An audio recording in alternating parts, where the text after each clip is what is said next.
Good afternoon, Michael Malice here. Let that be your welcome for the next hour. Guys, you are in for a real treat. Here's a guest I've been meaning to talk to for over a year now. Mark Halperin is one of the few journalists who I think is worthy of that title. He is co-author, among other things, of Game Change, which was the definitive book of the 2008 election. He currently co-hosts on the Megyn Kelly Network. I want to make sure to get the title exactly right. Next up with Mark Halperin. And Mark, you were the one who, I don't know if you broke this, but you were the first person I saw who announced that Biden was going to resign as the candidate. You were the one where I heard from that this was not through his choice. And one of the things I want to talk to you about vis-a-vis 2024 is I think people have this idea that the Democratic Party is this big monolith and everyone's part of the team, which to me is completely insane and detached from not only human nature, but politicians with their egos and their own agendas. Can you talk a bit about the public perception of how politics works versus how it really works? Sure. Michael, very honored to be here. I'd like the record to show. Is there a record here? I'd like the record to show that, unlike Jimmy Carr, I showed up properly on time.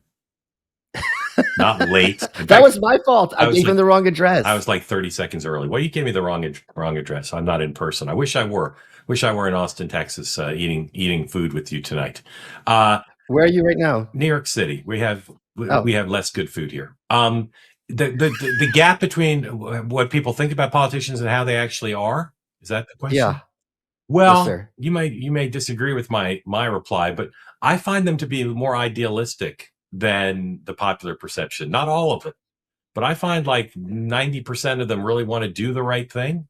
And in the last couple of decades, they've been caught in a system where all the incentives are to do the wrong thing in order to keep their jobs and not lose a primary, to get book deals and cable deals and social media following. So I think that they want to do the right thing. Most of them, not all, but most of them enter public life because they want to make the world a better place for their constituents, their kids, their grandkids. And but they're not passive actors. They could do more. And occasionally you see someone like a Kirsten Sinema who's willing to step out of the roles and say and do things that are independent. But most of them feel constrained by the current polarization to not do the right things. And unfortunately, I'll say they're not very sophisticated about grappling with the complexities of the modern world. And that's unfortunate because they're given so much power, whether they're in the executive branch or in the Congress. We're talking here about people in federal office. Regulating social media. I'm a big First Amendment person. I know you are too. And I'm not saying we need tons of regulation, but there's clearly these giant companies that are the most powerful forces on the history of the earth in terms of private companies. And there's got to be some grappling with how they interact with our citizenry. And they're just completely not equipped to do it. So they're well-meaning, but they're not currently up to the task, I think, of some of the most complicated things that our societies are dealing with. I'm reminded the person who, I'm blanking the senator's name, he was senator from Alaska, who died, I think, in a plane crash not that long ago. And he was in charge of regulating the internet, or the committee that had that, and he was in his 80s and he was explaining, this became a meme, the internet is a series of tubes, and sometimes these tubes get backed up.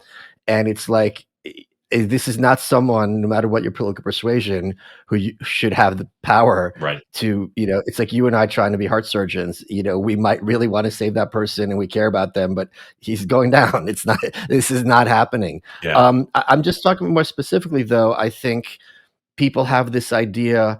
I'll give you a counterexample what you're talking about. There's this idea floating around in conservative circles, which I found crazy, and I still find crazy, that Biden was going to drop out and Michelle Obama was going to be the replacement, right?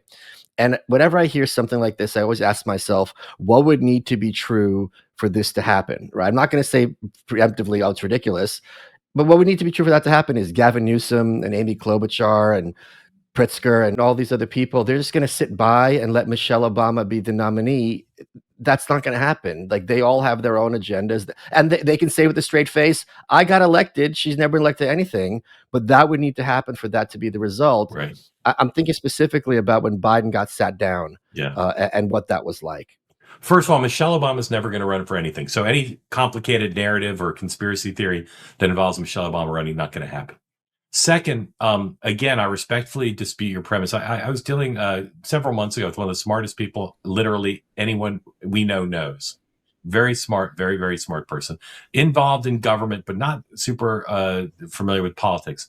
And he said pretty much the same thing.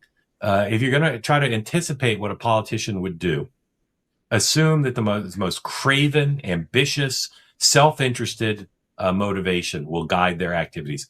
I just don't believe that to be true. I'm not saying it's never true, but in the hypothetical you gave, um, uh, there's the premise that, well, she'd never run and they were more deserving, they were going to fight her for it. I actually don't think that would have happened had Michelle Obama said she wanted it. I think actually she might have gotten it, although I'm not sure Kamala Harris would have stepped aside. In the case of politicians, sometimes they care about the country, sometimes they care about their families, sometimes they define ambition in a different way. So, for example, when Biden stepped down, and yes, I was the first to report that he planned to accept Nancy Pelosi's pressure and accept the fact that she would ratchet up that pressure to a degree that would have been so uncomfortable he wouldn't have wanted it, and agreed to step aside. Kamala Harris, and part of what I reported was she knew this was happening. Much of what she writes about in her book is true, but not her account of when she learned this was going to happen or might happen. So she was underway, and all the staff could transfer to her, the office space that they had for the campaign, all the money.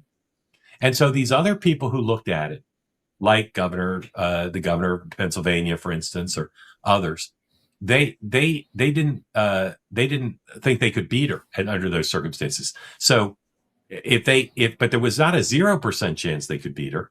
So why didn't they try? Why didn't they say? Because I interviewed the person, Jamie Harrison, who was chairman of the Democratic Party at the time, and he said he talked to all of them. He says one of them actually thought very seriously about running. He wouldn't tell me who it was. He plans to write about it. So I look forward to see who that was, because I don't know the answer to that.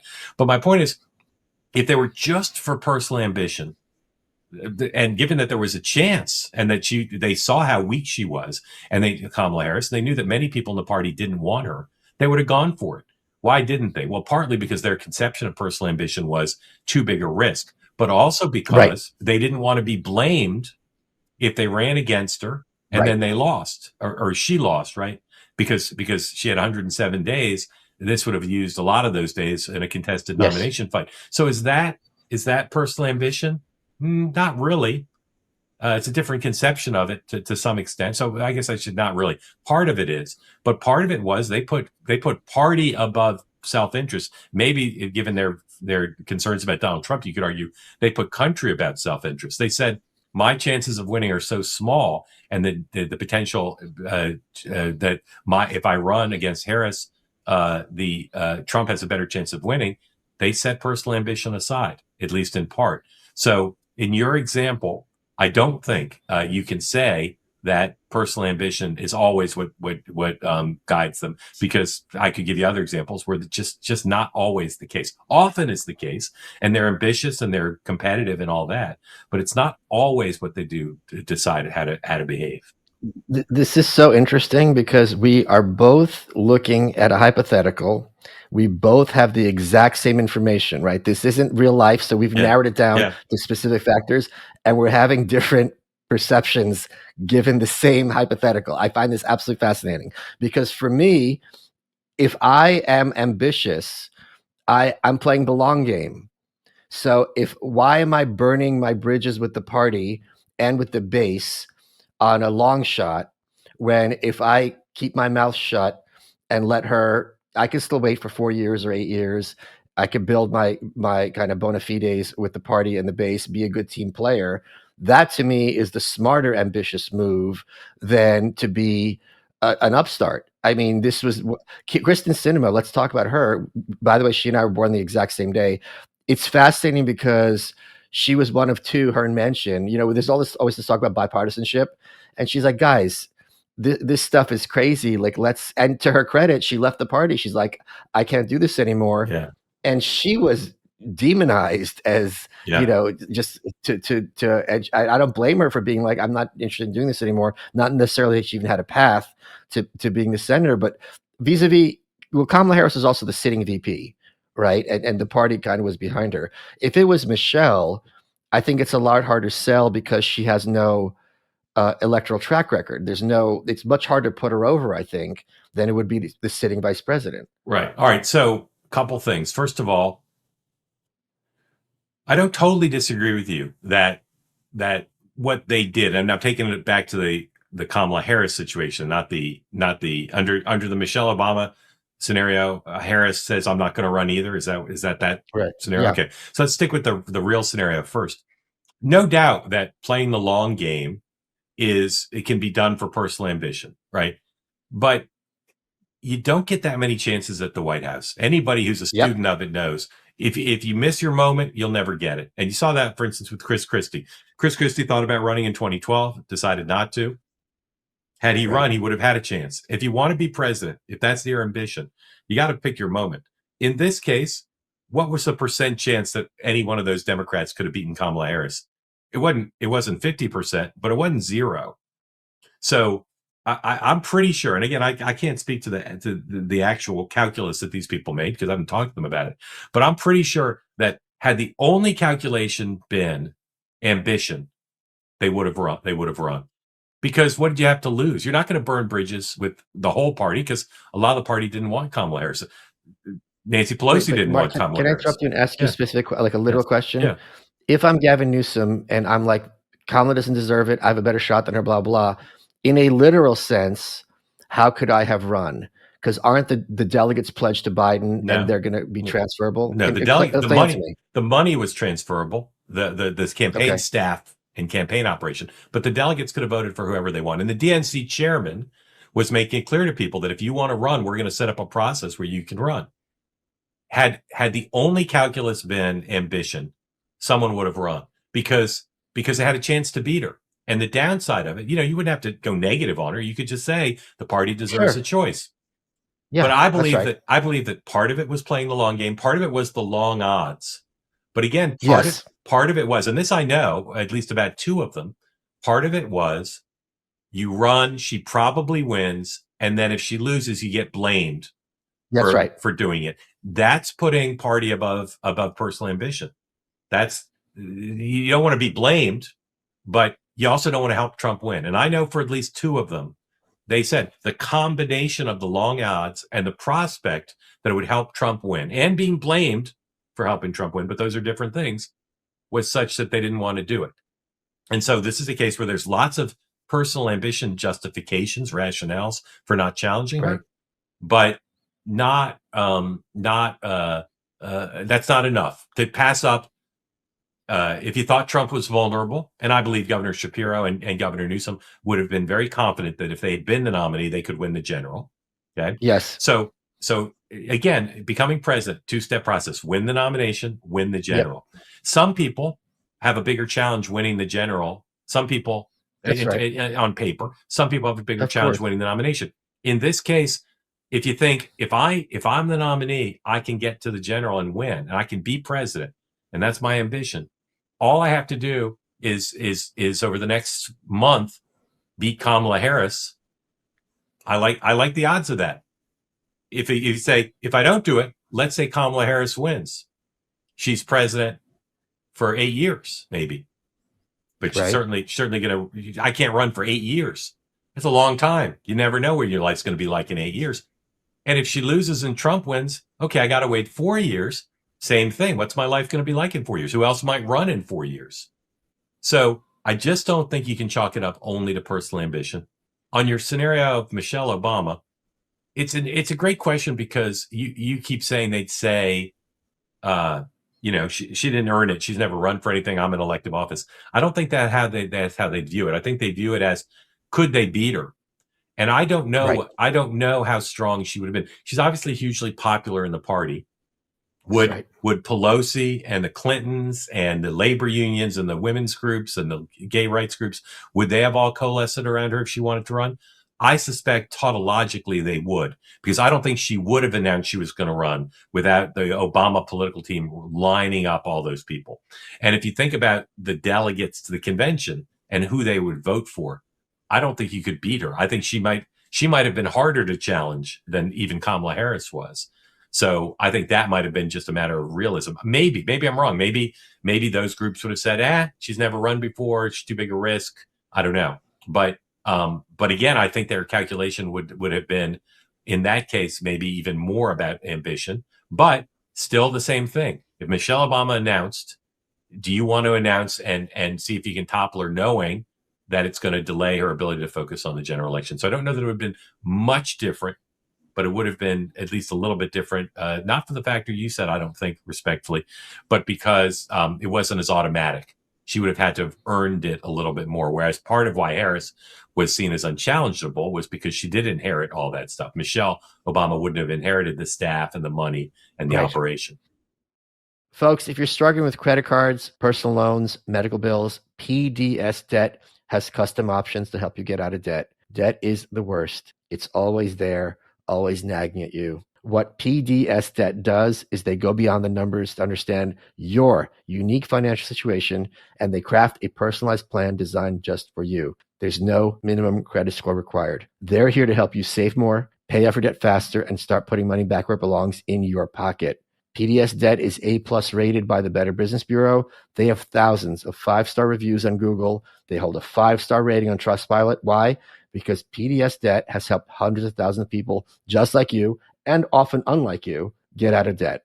Every month you wait costs you more in interest and fees and in mental health. That's the worst part, in my opinion. The best time to start was yesterday, but the second best time is right now. Don't wait another month. Change your story in 30 seconds. I can tell you from experience, paying off that last debt payment is one of the best feelings you will ever have. Get your free personalized assessment and the best option for you at pdsdebt.com/welcome. That's pdsdebt.com/welcome, pdsdebt.com/welcome. Check them out. Get control of your financial situation today before it has control over you. Guys, traditional security systems react after someone's inside, and that's too late. So I want to talk about SimpliSafe. SimpliSafe is different. It's proactive. They have live agents to actually confront potential criminals while they're outside, before they break in or commit a crime. And their fancy name for this is Active Guard Outdoor Protection. SimpliSafe keeps your home, property, whatever, safe, hence the name. Their AI-powered cameras detect threats while they're outside, and they alert real security agents. That's the game changer. Those agents take action while the intruder's outside. They confront them, let them know they're being watched on camera, and that police are on their way. They can even sound a loud siren. They could trigger a spotlight if needed. Like in the movies, that's kind of cool. This is how you stop a crime before it starts. Other systems have cameras that let you talk to intruders, but they're the ones who require you to see the alert for yourself. But SimpliSafe, they have monitoring agents to have your back and talk to intruders even if they aren't there. So right now is such a good time to get SimpliSafe. This month only, get half off any new system. Go to simplisafe.com/malice. Again, that's simplisafe.com/malice. There's no safe like SimpliSafe. Thank you, SimpliSafe, for supporting the show. Let's get back to the show. So talk to me about this. There's a lot of discussion online and in right of center circles that there is no love lost between the Clintons and the Obamas. How much is that true, and how much of that is just, people running their mouths? Yeah. Michael, there's certainly been an up and down relationship, and Game Change includes that's right. the Of course, fact that the Clintons very much resented Barack Obama running because they had helped him early in his career. And then there's one of the famous scenes in Game Change when Ted Kennedy is talking about endorsing Barack Obama. Bill Clinton says to him, "This guy would have been getting coffee for us a few years ago. How can you endorse him?" And Kennedy bristled at that. So boy and girl meet and they get along, talking about Hillary and Barack. Then boy and girl fight when he runs. And then boy gets girl back because he offers her Secretary of State. Right. And so while she was Secretary of State, they had a pretty good relationship. I'd say very good. And then, of course, Bill Clinton in Barack Obama's reelect convention in 2012 gives the big speech to the convention. So if you stop the movie right there, okay, got along, didn't get along, got along, got along. That's more getting along than not, right? A big point of tension in 2008, obviously 7 and 8. Since Donald Trump became president, they've gotten, as far as I know, they get along fine. they're not the best of friends, but they get along fine. And they have a lot of common staff, right? A lot of people who worked for Barack Obama also worked for the Clintons. So they travel in the same circles. They have a lot of the same kind of social friends to the extent they have real friends. So as far as I know, things are not horrible between them at all. They get along pretty well. And around the events we were talking about before, the Biden stepping down thing, my understanding, I don't know how much they talked directly, but their teams were talking a lot. Their teams were talking a lot about how to navigate this. And they have a fair amount of common cause around Donald Trump. They have the same view of Donald Trump and the same view of whether their speaking publicly is actually beneficial to their shared project of trying to limit the power of Donald Trump. So there may be stuff I don't know, but as far as I know, they get along fine. As far as you know, let's talk about that debate. And I've made the joke on Twitter. Have you ever lost a debate so bad you lost your job and your house? But that's what happened with Joe Biden. How did, and this, for people who don't remember, we have short memories, this debate was not planned. The original system was always the League of Women Voters. Both campaigns weren't going to work with them. This debate happened much earlier in the campaign season than usually happens. It was in June, I believe, of 2024. And Biden, we all saw what happened. I, at home, could not believe what I was seeing, because if he's in that state, how are you letting him in front of a microphone to begin with?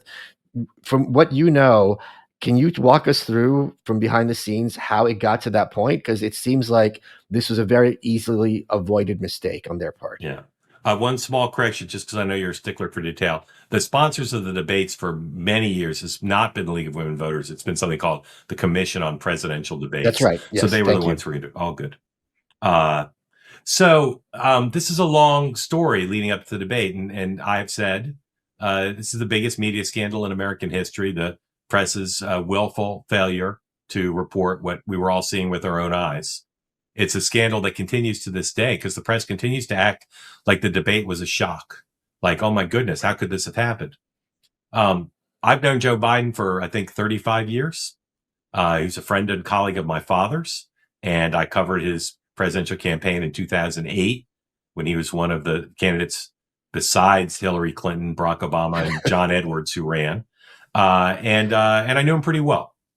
And I knew his son, Beau, pretty well. So very familiar figure to me. In 2017, the year after he left the White House, he was promoting a book. And I saw one of the events on his book tour, about 1,000 people in an auditorium. This is, again, 2017, 2 years before he ran the first time. And the event ended, and I turned to my wife and I said, thank goodness. Wait, 2 years after he ran the first time? What do you mean? No, 2 years before he ran for president in 2020. Yeah. So he launched that campaign in 2019. This is 2017. Yeah. He's just left the White House, right, promoting a book. And I said to my wife two things. Thank goodness he's no longer going to be involved in public life. And shame on his family for letting him do this, because he sat on the stage with a very friendly interviewer about a topic he should know very well, the book he had just published. And he was glassy-eyed and confused and lost his train of thought and stammering. This is 2017. And I said again, thank goodness he's not involved in public life anymore, and shame on his family. Okay? Imagine my surprise when in 2019 he says he's going to run. I thought that's not possible. Now, I don't know if you've got a lot of exposure to people who have mental decline. They can have good days and bad days. There can be my entire audience. Yeah, they can be a day when they're making a presentation at a business meeting in front of thousands of people, and there can be days when they can't remember their children's names. Okay, or sundowning, where it's good in the morning, but in the evening they get bad. It's very common. Yeah, very common. So I said for the duration from 2019 through to the day of that debate, I said he is not as declined as the Republicans say. And he's way more declined than the Democrats and the media say. Yeah. And the Republicans are closer to right because he's not a business executive. He's president of the United States. He's in charge of our national security. And so we can't grade on a curve. We can't give him the benefit of the doubt. He can't have one bad moment. Can't have one bad moment. Because if they wake him up at 3 a.m. and say, we think the Russians have launched a nuclear attack, we can't be at a bad moment. So I was an extreme critic of the media coverage in the 2020 campaign, when, as you'll recall, he used COVID as an excuse. No interviews, barely any interviews. No public events, barely any public events. just limited access. It was a joke. And when people say, what did the insiders know? Kamala Harris, what did you know? Governor Newsom, what did you know? Chief of Staff, what did you know? We don't need to ask them what they knew. You didn't need inside access. You needed a C-SPAN subscription to know that the guy was not capable of doing the job. Some days he was, without a doubt. The State of the Union in 2024, that was not evidence of mental decline. That guy was riffing the thing. He was fine. But obviously, I saw it in 2017. I have emails with people in 2019 and 2020 saying, does the country not understand what's happening? Does the media really hate Donald Trump so much that they're going to allow a guy who could not do a tough interview or show sustained mental cognitive ability? We're really going to allow him to become president? A guy who ran for president in 1988 and 2008 and the country rejected and has long been a flawed leader. Are we really going to elect a flawed leader, failed two-time presidential candidate with obvious mental decline because we hate Donald Trump so much? The answer was yes. And then he's president for 4 years. And again, the coverage was ridiculous. And the Democratic Party behavior and the Biden enablers in the White House, ridiculous. Ridiculous. We saw it with our own eyes. There's no investigative reporting that needs to be done. So when the debate happened and my colleagues and some Democrats said, oh my goodness, where did that come from? Who is this guy? Oh, it's the guy I saw at a book event in 2017. I find the whole thing to be such a scandal for the media, biggest in the country's history. I say it all the time. I'm waiting for someone to offer up something bigger. And one of the biggest political scandals in the country's history. And thank goodness his mental decline did not cost us in some tangible, cataclysmic way. But who knows what it did cost us? Who knows what bad decisions he made? And he made many, like with Afghanistan. Who knows how many of those were made because of his cognitive decline? We don't know. I could go on, but I'll stop there. No, I think a lot of the argument on the Republican side, which kind of is defending Biden in a way, from what you just said, is, well, he wasn't really the president. And I think any president to some extent is, at the whim of his staff. You can't one person manage a government that big. You have to delegate to some extent. It's not possible otherwise. And that these decisions really weren't being made by him, but were being made by his subordinates and these shadowy figures around him, which could either be a good thing or a bad thing. And I think that clearly he never seemed to me to be a details guy. He seemed to be kind of a figurehead, even in Senate, like he did take the lead in certain issues, but he very much seemed to be a party man, like almost like a 1950s company guy. Yeah. You can rely on Joe to kind of do the party line. I agree with most of what you said. I think I'm open-minded about how much he delegated or how much they did without telling him. I tend to think that's exaggerated based on what I know. I tend to think he made a lot of decisions. Now, you're right. He's not a detail guy. And you're right that presidents delegate all sorts of stuff. So stuff that a president would normally delegate now cast as sinister as a manifestation of his decline. Right. I think that's overstated. And again, I know for a fact that particularly on national security and foreign policy, which he's always fancied as his area of expertise, although people are including former Secretary of Defense Bob Gates, is critical of Biden's record on foreign policy decision making. That notwithstanding, on a lot of our national security choices, for instance, building the coalition to stand up to Putin after the invasion of Ukraine. I know in a documentary way, Biden was heavily involved with that. Biden was on the phone with people. Biden was strategizing. Biden was involved. But he did those things when he was having good moments. And as you know, they limited his schedule. So if he can work and be pretty much there enough to make decisions from 10 to 2 a.m. to p.m., then I think they had to make the necessary decisions largely during that period. If there was a decision that had to be made at 9 at night, were there times when others would make the decisions, whereas a normal president would make them themselves? Maybe. But again, I don't think it was systematic. Guys, do you know who doesn't get enough appreciation? Dads. And you know who else doesn't get enough support? Your boys. And luckily, Sheath Underwear takes care of both. If you've been listening to the show, you know that I, Michael Malice, am an underwear model, and I'm currently, right now, wearing Sheath Underwear. I wear it 24/7, even when I shower, especially when I shower, because Sheath is the AI of underwear. They have unique dual pouch technology, one pouch for one part of your male anatomy, another pouch for the other part of your male anatomy. First time you try them on, you're like, what's going on here? And then you will swear by it, as I do. And maybe you'll be on your own way to becoming an underwear model. No, you're not. You're going to have dad bod, but that's okay because sheath underwear works with dad bods of all kinds, or even not dad bods or incel bods. You know what I mean? Anyway, here's what I want you to do. Go to sheathunderwear.com and use promo code Malice, and you get 20% off today. Malice is the promo code for 20% off. Thank you, Sheath, for sponsoring the show for so long and keeping my junk nice and tight. Let's get back to the show. I was having an argument with my friend Pax, not an argument, discussion. And I said, the big question in all this is Jill, right? I'm Jill Biden. I'm First Lady. For the first time in my life, I'm a really big deal. There is no incentive for me to step down or have encouraged Joe to step down. I can say with a straight face, Joe is the only person who's beaten Trump, right? So to take a winning horse off the race and put in someone who's a coin flip does not make sense strategically. We, as a Democrats, we should have loyalty both to our president, to our party. He has one bad night. You're running for president. You're not running for the debate team. We've had all the delegates. We have a strong record. What incentive is there for? So what? How did that happen that they got him to flip? Because that's a very strong case to make from her perspective. Right. And I'll add 4 things from her perspective to your list, which is excellent, that I think were also factors, not just in terms of after the debate, but why she wanted him to run for re-election or why she wanted him to run at all the first time. Number one, she thought he'd be the best president, and she thought he was a great president. So she genuinely thought not just he's the most likely to beat Trump, and really the only one to beat Trump, but great president. Number two, it was his whole life, Right, that's right. His whole life was being in elective office. His whole life was wanting to be president. Imagine running for president in 1988 and then becoming president 32 years later. Yeah, right. It's his whole life. So she'd say to her husband, give up the only thing you've ever done. Okay. Number 3, Biden Inc. was predicated on access to power. And that full story has never been told. We don't know. How did Joe Biden buy 2 houses, including a beach house, on a government salary?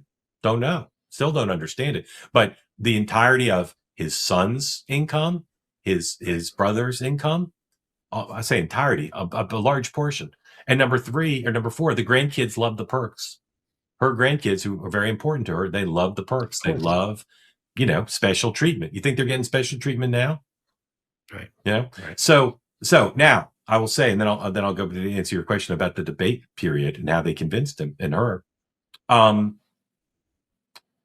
The most inexplicable thing to me as a father about his running was not the mental decline, although that's quite inexplicable. It was Hunter. Again, I try not to judge other people. I'm just saying this as a matter of fact, not moral judgment. If my son had a drug problem and had all sorts of issues, right, about family and about his dead brother, etc., the last thing in the world I do is run for president and put him in the spotlight. Last thing I would do. I think that was an extraordinarily reckless thing to do for his family. And the proof's in the pudding. Look at what has happened to Hunter Biden's life. If his dad hadn't broken his promise and pardoned him, Hunter Biden would be in prison right now. Okay? Oh, yeah, right. Yeah. Okay. So that's the environment. That's the context in which Jill Biden let him run, encouraged him to run in 20, encouraged him to run for election. Now, every day after Biden was elected, until the day he dropped out, was a day closer to his, a day in which he was more firm in the belief, and Jill was more firm in the belief, if I drop out, Trump will win. Because they tried valiantly in the Biden White House to help Kamala Harris get ready to win a presidential election if need be, and to be a great president if need be. And they failed. They tried really hard. Biden remembered how he was treated by the Obama people. And he said, my vice president will not be treated that way. Look at the access to world leaders they gave her. She met with like 180 world leaders at home and abroad. Look at all the support they gave her. Now, she argues in her book, they treated me horribly. It's the falsest thing in her book. And there's a lot in her book that's accurate. They treated her great. They tried so hard to help her, but she was not a good performer in a variety of ways, substantively and theatrically. And so if Biden had been forced out of the race much earlier, there could have been an open process and she wouldn't have been the nominee. Right. But he thought if I step down, Harris will be the nominee and she'll lose to Trump. And the more he delayed reckoning with that judgment, the more likely it became, paradoxically, because that made it closer to there being no way for anybody else to mount a campaign against her. And once we got into 2023 after the midterms, in which the Democratic Party did surprisingly well, another thing Jill and Joe really relied on to say, hey, we got something going on here, that things are going well. We're in 2023. Every day that went past, Biden said, I can't get out because if I do, Kamala's going to be the nominee and she'll lose. So we get to the period after the debate, and this is when history is about people, like individual people, unique people. No one else in the party, not the chairman of the Democratic Party, not the Clintons, not the Obamas, not Chuck Schumer, no one else in the party had the cojones to force Biden from the race besides Nancy Pelosi. Had Nancy Pelosi chosen to take a pass on it, or she, hadn't been the person she is, Biden would have been the nominee and the Democrats would have been wiped out in the election. But Nancy Pelosi said, we can try to save some House seats. We can try to save the Senate seats. We can have a chance to win the general election. But I've seen the polling, and if Joe Biden's the nominee, this will be a wipeout. And Can you tell us about this polling what is this polling that she saw? How bad was it? Do you know? I think it was close to double digits at the presidential level. And, oh, wow. And the Senate races were all gone. Remember, the Democrats, for all the talk of what a wipeout it was in 2004, they won every contested battleground state Senate race except Pennsylvania.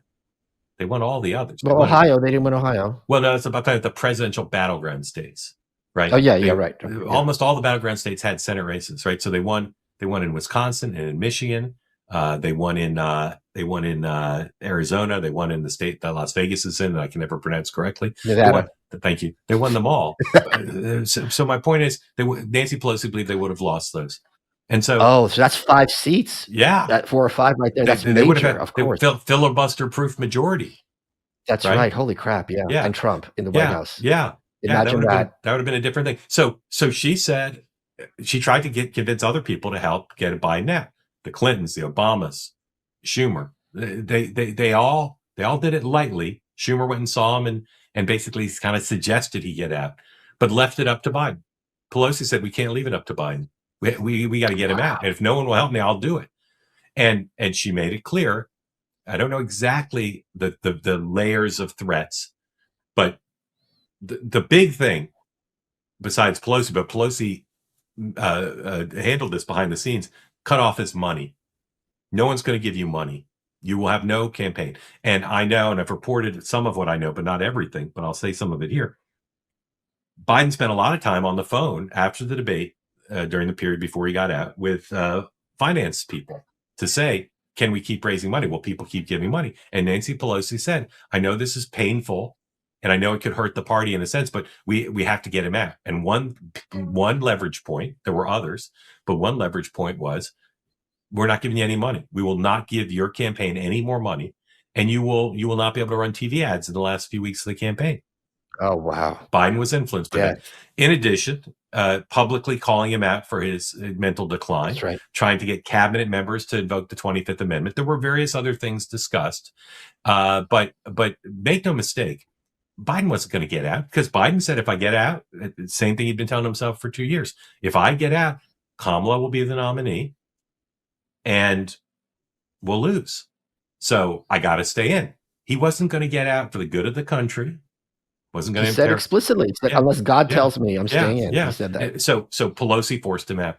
Now, I reported on the Thursday night, he got out on a Sunday. On Thursday night, last night of the Republican convention, afternoon of the convention, I had a tip the day before, ironically, from a Republican that this was all happening. And so Thursday afternoon, I reported it. I reported that Biden wasn't going to endorse her. And right, it was correct. Sometimes people will say, well, Halperin scoop was flawed because he got that wrong. No, the Thursday. No. Hold on. Let me sing your praises. Okay. Because because there's the public message, and it was such a bombshell. This has been unprecedented in history. A sitting, president this far along after he has the delegates decides not to run again. And it was very odd because after saying, I'm staying in unless God tells me, I'm staying until God tells me. And he just releases this weird statement on Twitter. It's not on stationery. And he doesn't mention Kamala. And I forget who it was, some pundit was talking about, let's have this mini primaries. Let's have 6 different states, each representing a region. They're floating all this stuff around. And then there's a window and Biden's like, I endorse Kamala Harris. So it's like, okay, whoa. There was that window. And your reporting was dead accurate. Well, and something happened in between. No, something did happen between my reporting and Sunday morning, Right. but not between his announcement. He spaced those out because he wanted to have his moment where it's just about him. And he also spaced them out for the reason that he wasn't going to endorse her originally. He thought he had to endorse her originally, but the reason he wasn't going to, this is as Thursday night, was because her people said, I believe correctly, this can't be a coronation. This can't be a situation where we're in a mood of anti-establishment time. We're in the era of Donald Trump and Bernie Sanders. We can't say, ladies and gentlemen, none of you voted for Kamala Harris to be your presidential nominee, but I, your nominee, am handing it off to her. They wanted to have the illusion that she was fighting for it, right? So they said, her people said, don't endorse her. Well, endorse her eventually. As the Obamas, they didn't endorse her for the same reason, right? She could have said, everybody endorsed me the first day, and most people would have, but they thought that looked chicken shit, and I agree with them, right? So her people said, don't endorse right away, endorse eventually, but let her, and they created this narrative that she was earning it by saying the minute Biden told her she was getting out, her team got her on the phone, and she called people, and she sewed it up through the hard work of calling people, right? Not the same as the snows of Iowa and New Hampshire, but the best available.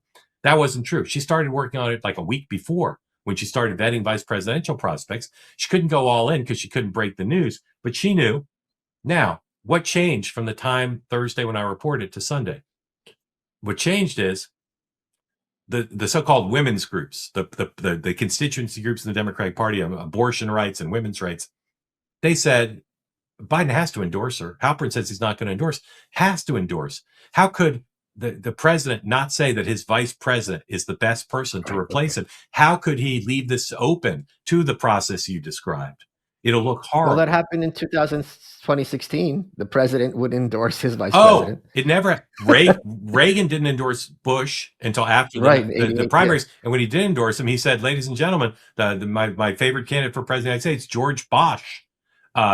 Clinton didn't endorse Gore, and Bush didn't endorse Quayle. Quayle ran against him, his son rather. And in 16, Obama not only didn't endorse Biden, he said Hillary's going to be my pick. So absolutely not. But in this case, because she was a woman, because of the short time frame, the women's group said you have to endorse her. And Biden, who throughout his career has been a slave to the constituency groups, the interest groups of the Democratic Party, these women's rights leaders are people he's known when he was chairman of the Judiciary Committee during the Bork hearings. There his whole life. He said, I got to endorse her. Now, what he also said was, I'll do a 2-step process here. I'll announce I'm out, and then a couple hours later, I'll endorse her to create some separation. A, so he could have his moment, and B, so it could look a little bit like it wasn't just a coronation. So I had it completely wrong. And I just want to double check that I had it completely wrong. Yes, sir. Because I had been under the impression that they were prepping this whole shortened primary process of some kind, and that Biden felt so resentful that he was pushed out. He endorsed her out of spite to be like, no. If you're taking away the presidency from me, I'm taking away the choices from you. That's not accurate?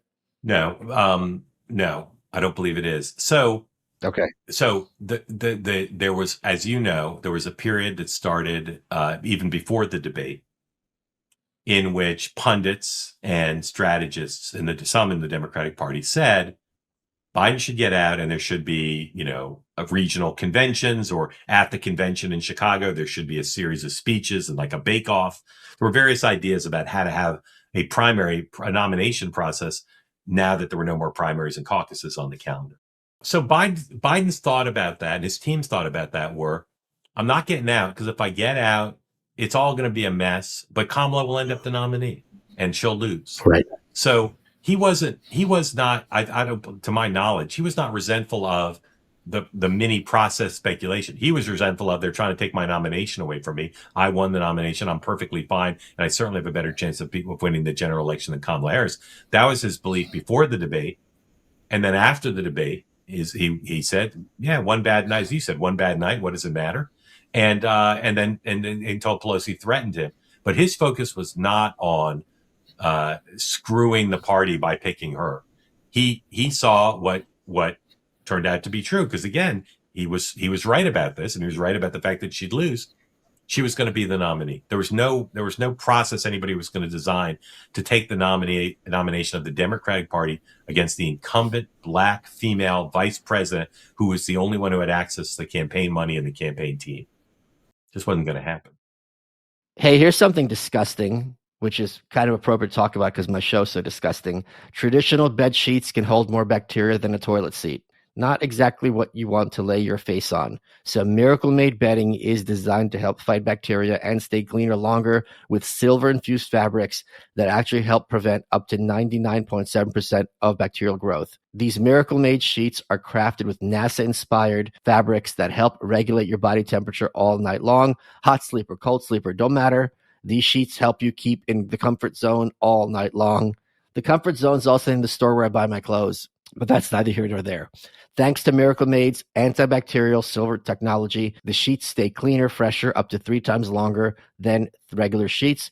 That means fewer odors, fewer wash cycles, and way less laundry. You know who I'm talking about. You're disgusting out there. This is for you. Listen up, guys. They feel just as good, if not better, than sheets you'd find at a 5-star hotel, but without the steep price tag. They're smooth, they're breathable, and they're ridiculously comfortable. All that hidden bacteria in regular sheets can clog your pores, cause breakouts. Miracle Made's antibacterial design helps you sleep cleaner and clearer night after night. Upgrade your sleep or give the gift of better rest. Go to trymiracle.com/malice to try Miracle Made sheets today. You'll save over 40%. Use promo code MALICE, another 20% off, and a free 3-piece towel set. They make an amazing gift for your disgusting friends, and with a 30-day money-back guarantee, there's no risk. Try miracle.com/malice, code MALICE at checkout, and you will be sleeping clean, healthy, and happy like you were meant to. And thank you to Miracle Made for making such great products and for sponsoring this episode. Let's get back to the show. Here's something else that I have one idea, and I would love your edification. I had been under the impression that Jill Biden loathed Kamala Harris. There was a lot of reporting about this. I'm sure she was not too happy when during that first or second debate, Kamala Harris comes out, talks about busing, and from my understanding, very disingenuously tries to frame Joe Biden as a racist, whereas he got into politics. That was one of the big issues, especially for Democrats in the 70s, the civil rights and rights for minorities, so on and so forth. He picks her as the VP. Obviously, he had a very short. If you're going to commit to picking a black woman as or woman of color as the VP, you don't, even the Democratic Party, you don't really have a long list to choose from. I mean, it's either Kamala Harris or Karen Bass, who was like a House member. This is like a Geraldine Ferraro situation in '84. This is not a household name at that point, certainly. And very tellingly, or at least apparently very tellingly, on Election Day, Jill Biden's in all red, something she did not really wear otherwise. So, am I incorrect to believe that there was enormous animosity from Jill Biden toward Kamala Harris? Well, I would say you're right in terms of where we are now, and I'd say you're right of where we were after you cited the 2020 cycle debate in which Kamala Harris basically accused her husband of being a racist. Those bookends is a lot of negativity. But I would also say that in the interval between those two, after the Bidens and the Harris and her husband teamed up with the Bidens after they served in the White House, I think there were moments of closeness. There was the people in politics, in particular, not everybody, but many people are able to forgive and forget enough. I don't think she ever fully trusted her. I think she resented the political. I think based on the conversations I've had, I think she was at a minimum annoyed that Kamala Harris brought political trouble to the administration through the negative stories about her. And I think it was never so warm that it could survive what she considered betrayal Yeah. in the context of what happened in the campaign and in Harris's book. However, remember a couple things.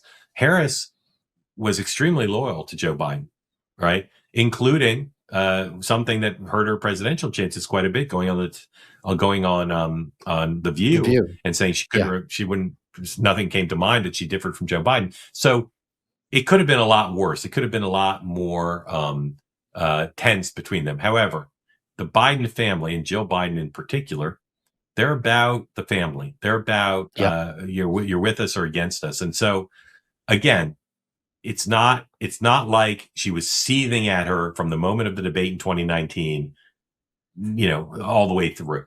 There was a warming of the relationship when they served in the White House together. She spent a lot of time with Doug, and there was warmth between them.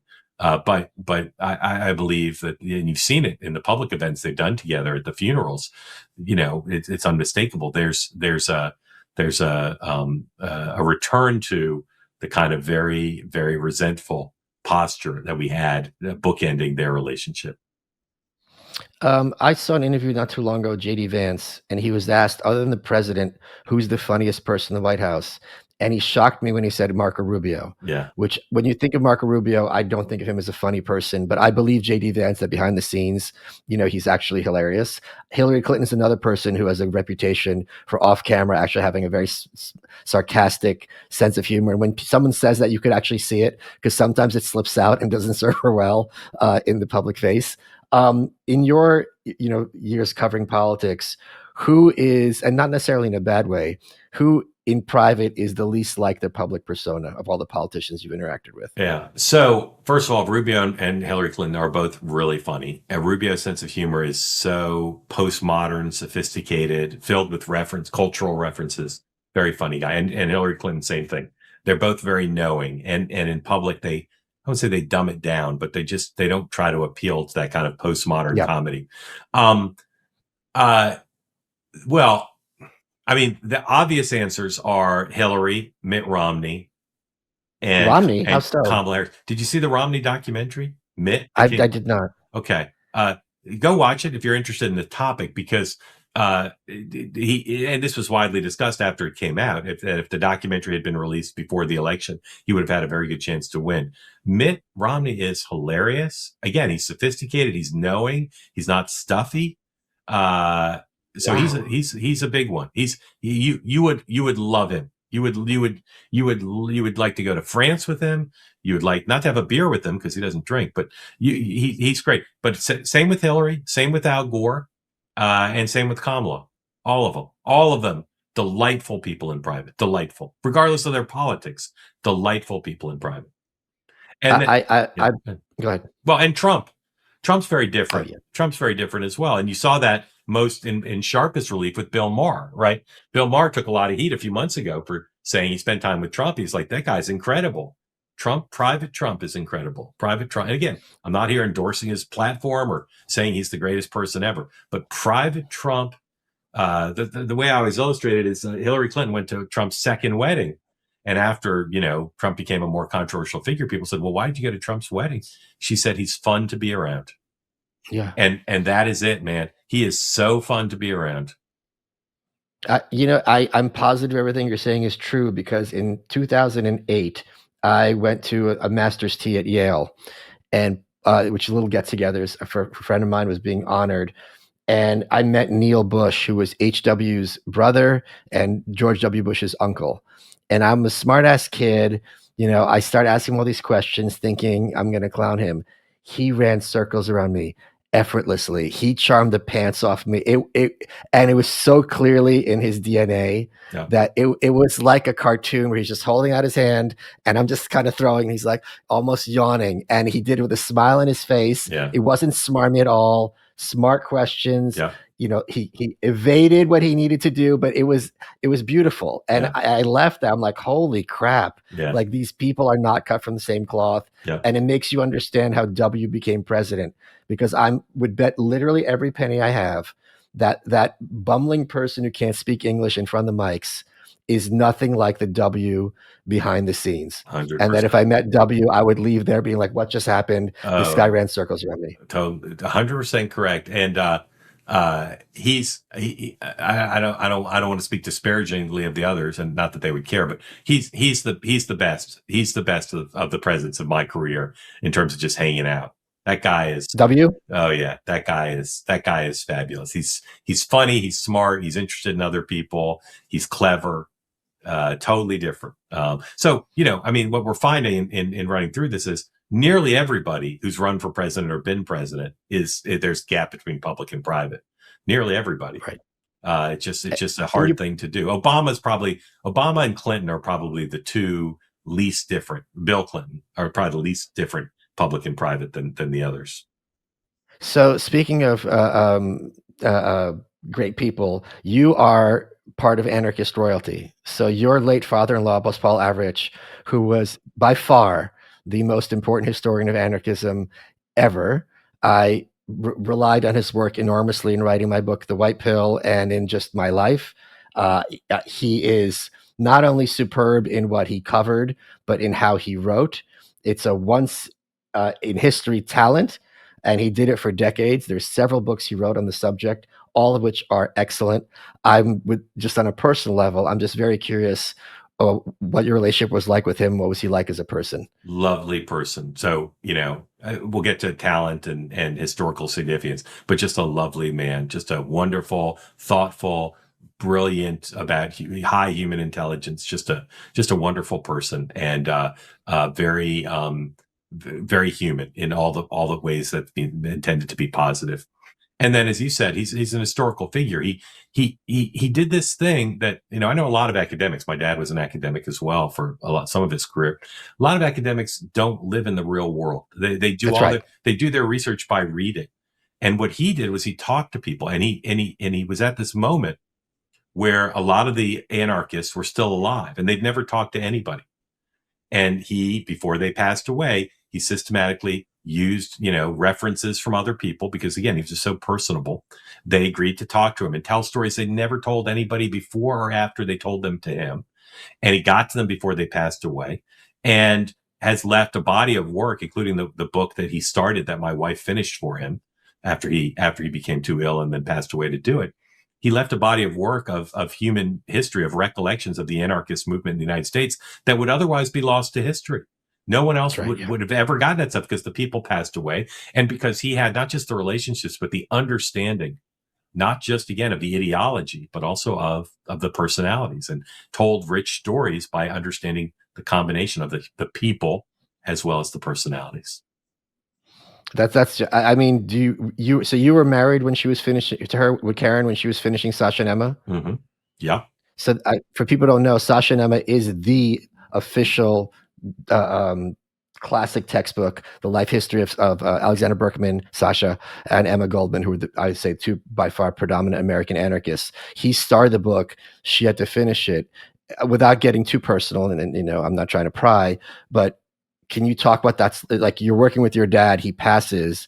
I mean, this is almost like movie stuff that you have to finish his legacy. I believe it is a movie. The book itself is a movie. Yes, of course. You're familiar with them, but these are two epic characters. They're kind of like Forrest Gump and Zelig, in the sense that they show up through American history at the time they were alive, meeting famous people, being involved in famous incidents. An incredible epic story, but in my household, for me, equally epic in some ways is the story of Karen, who's an accomplished writer and editor and brilliant as her dad, had to take his stuff, his notes and his material, and then continue to report out the book, continue to research the book, and then write the book in a way that, it's a very hard thing to do, to take someone else's work. Of course. But my books have been commercially successful, laughably bad reviews, including in the New York Times. Karen's book with her dad is the best reviewed in the New York Times book of anyone I know. It's a glowing review, and completely well deserved, because the book is a masterpiece of storytelling of two. Emma Goldman's relatively well known, Berkman far less well known. But again, I recommend the book to people. It's an epic story of America and not just anarchism, but ideas of the First Amendment and terrorism and the use of violence in pursuit of political aims, and what it means to be an American. I mean, just the themes of it are just epic, worthy of a movie, as is the story of Karen's writing the book, and all of it is again a prism through which to understand America at a critical time in our country's young history. So that accomplishment of taking his stuff, of what he did to get all these interviews with these anarchists as they were at the end of their lives, and then his knowledge of history of not just anarchism in the United States but also in Europe, and to weave it all together into a beautiful story. They were lovers for part of their relationship, but mostly they were kind of just comrades. And it's a partnership again. It's just so cinematic. It's so rich in what it is. And I'll tell you the other themes is about wealth, the class and income, class and wealth, how America grapples with the very wealthy and what to do about that in a country that celebrates wealth and economic opportunity. It's just the book is so well crafted to tell a great story about two people, but also all these really rich themes in American history. Yeah, and I think Maureen Stapleton got an Emmy, or excuse me, an Oscar for playing Emma Goldman in the movie Reds, or she at least got a nomination. The Warren Beatty movie, I think, from 1981. I have one last question because I've had a conspiracy theory going, and I'm curious to hear your thoughts. Okay, there is almost never a time in my experience where a conservative or a leftist is going to pass up an opportunity to say, "I told you so," right? And you don't blame them because it's like, you know what, we know what that proves that you know what you're talking about, right? Yeah. So there was a huge kerfuffle about Tucker Carlson interviewing Nick Fuentes, and I'm waiting. People may forget this. Trump met with Fuentes a couple of years ago at Mar-a-Lago. Yeah, he says by accident. By accident. Well, he's old. Let's give him the benefit of the doubt just for the sake of this. Where I'm going with this. Yeah. And you would think Times, MSNBC, CNN, all the Twitter people, Brooklyn Dad, they would all be like, aha, I told you so. This is who he's always been. Very fine people, blah, blah, blah, blah, blah. You know, they call him a racist when he gets the wrong coffee order. And for this one, no one broke ranks and said, I told you so. And I'm like, okay, what is going on?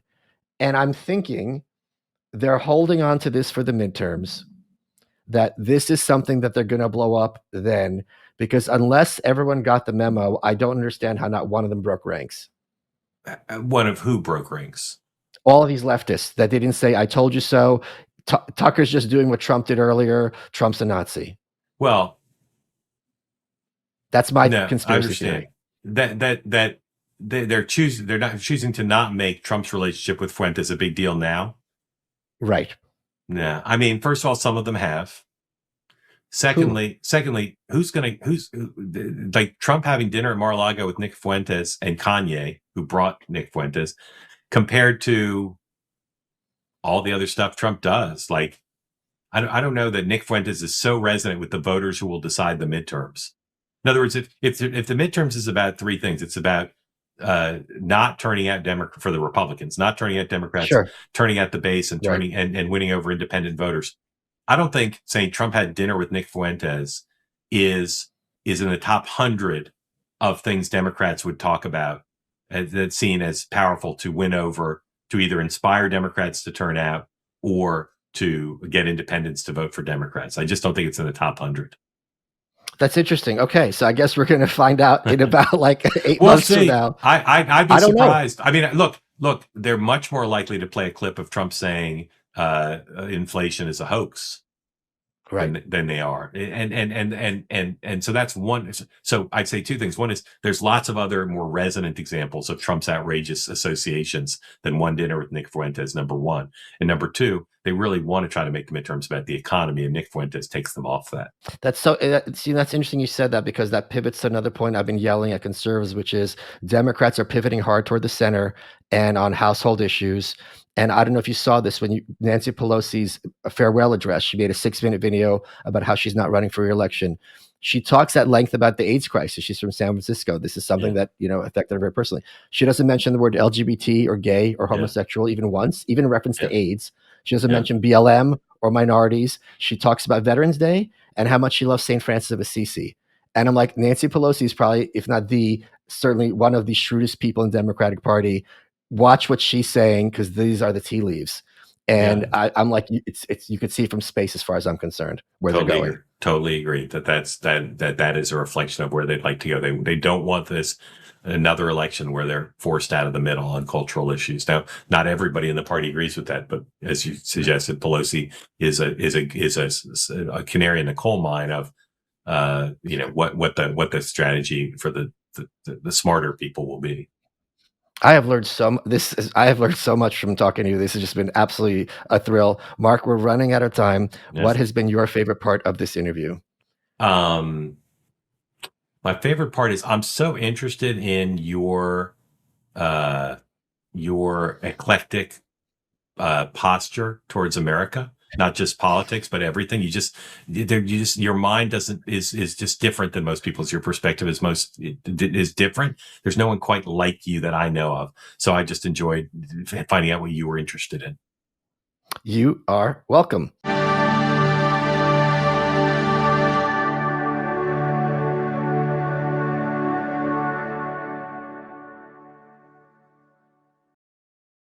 Hey, it's James Altucher. I've been an entrepreneur, investor, best-selling writer, stand-up comic, and whatever it is I'm interested in, I get obsessed. Yes, it's led to success, but it's also led to such heartbreaking failure. I have failed more times than I can count. I wish in my life I had people to talk to. That's why I started the James Altucher Show and bring on some of the most brilliant minds in every area of life. People like Richard Branson, Sarah Blakely, Mark Cuban, Danica Patrick, Gary Kasparov, and I wanted to find out exactly how they've navigated the highs, the lows, and everything in between. No fluff, just raw stories and real advice. I've talked to 1,500 of the most amazing people on the planet. So if you want to learn from the best and skip the same old canned interviews, we're all about helping you find your next big idea, level up your thinking, and ultimately to choose yourself. So let's do this together. Subscribe now to The James Altucher Show.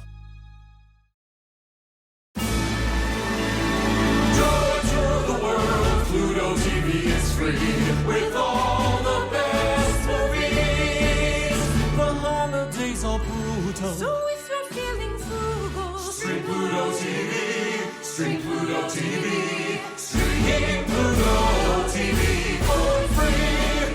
Stream blockbuster hits like 21 Jump Street, Ted, The Expendables, and so much more on Pluto TV. Stream now, pay never.